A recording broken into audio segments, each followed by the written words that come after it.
Siswa Manja dengan NIM 24320115 kelas C Prodi PJKN. Baik, di sini saya akan menjelaskan hasil wawancara kelompok K. Pertama, di sini saya akan menjelaskan pertanyaan dari hasil wawancara kami.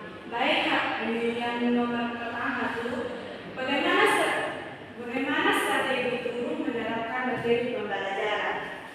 Baik, tujuan yang harus disampaikan kepada siswa. Jadi yang kedua itu harus ada langkah-langkah pembelajaran, kegiatan pendahuluan seperti inti dan sebagainya.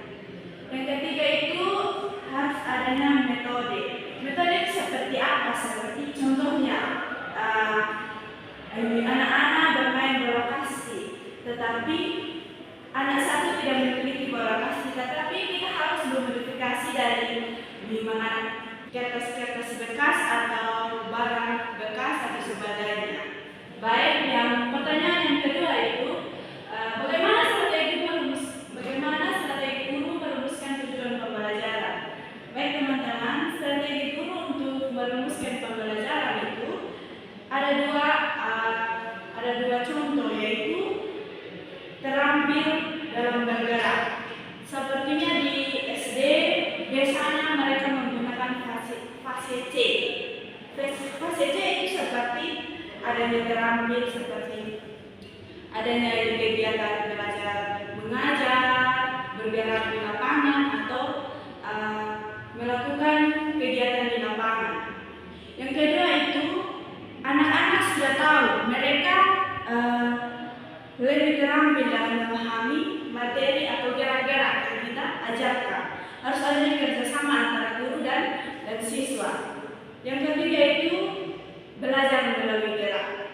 Gerak sepertinya yaitu belajar melalui gerak, seperti adanya kerjasama antara kelompok, antara guru dan siswa.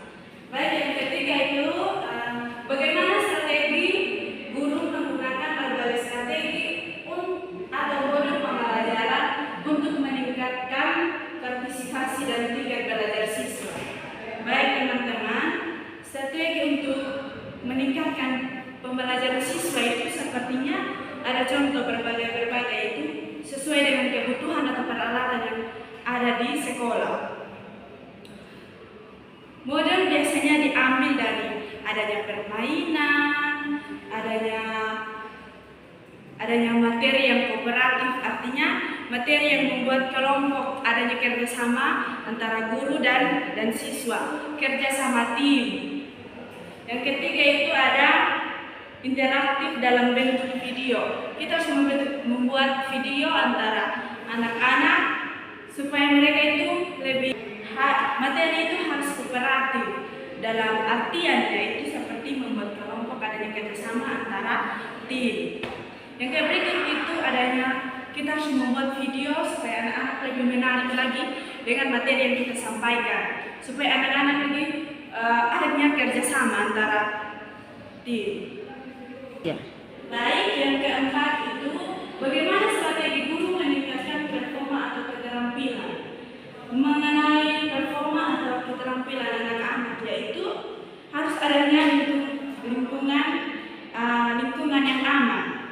Kita harus mencari lingkungan supaya anak-anak itu bisa bekerja sama lagi, bisa bersemangat lagi.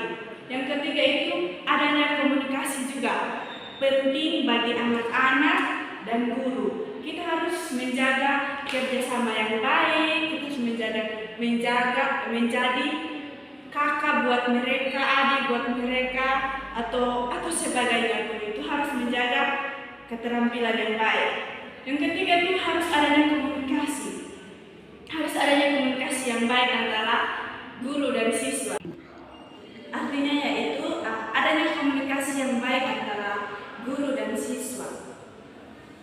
Pertanyaannya, baik, yang keenam itu bagaimana strategi guru meningkatkan performa atau keterampilan psikomotor siswa?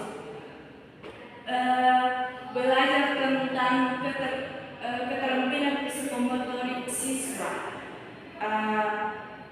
Yang kita harus lakukan itu harus adanya gerakan-gerakan, seperti gerakan di lapangan, tersebut. Juga harus mampu mendemonstrasikan kegiatan olahraga yang akan dipraktekkan adanya kerjasama antara guru dan siswa. Ya. Baik, yang ketujuh itu bagaimana strategi guru memperbaiki strategi pembelajaran untuk meningkatkan hasil belajar siswa.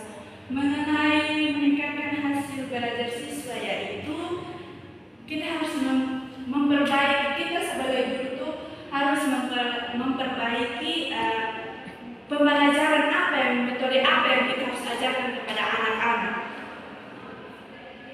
Yang ketiga itu harus mengikuti kegiatan-kegiatan apa saja. Anak-anak harus dilibatkan dalam kegiatan-kegiatan apa saja, seperti olahraga, pilih-pilih sampah, harus dilibatkan dalam lingkungan sekolah.